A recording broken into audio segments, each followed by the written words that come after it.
हे आहेत एकदम परफेक्ट पातळ कवर असलेले मोमोज.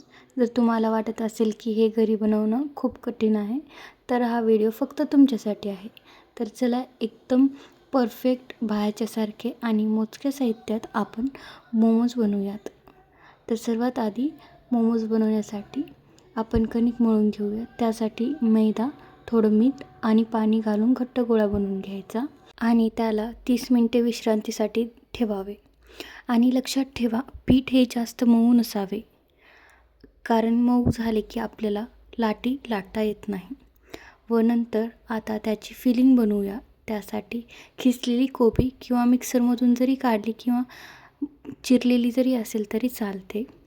नंतर गाजर आणि कांदा घ्या. सर्वात आधी एक कढाई घेऊन त्यामध्ये तेल घ्यावे आणि नंतर त्यामध्ये कांदा आणि अद्रक लसूण पेस्ट टाकून त्याला व्यवस्थित लालसर तळून घ्यावे.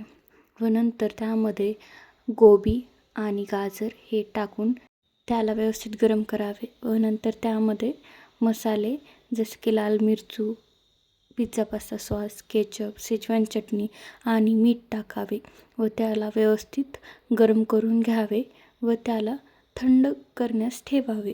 आपण हे मोमोज विदाऊट चटणीचे सुद्धा खाऊ शकतो, एवढे टेस्टी बनतात.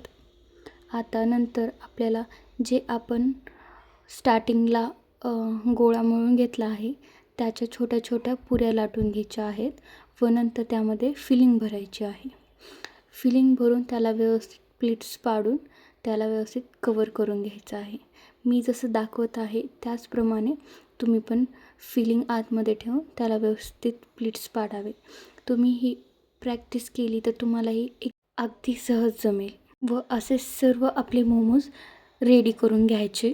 व नंतर तुमच्याकडे स्टीमर नसेल तर तुम्ही आधी एक पातेले घ्यावे. नंतर त्यामध्ये थोडंसं पाणी ॲड करावे व त्यावरती चाळणी ठेवावे व नंतर त्याला तेल लावून घ्यावे व आपले सर्व मोमोज त्यामध्ये ठेवावे व त्याला 10-15 मिनिट वाफवून घ्यावे.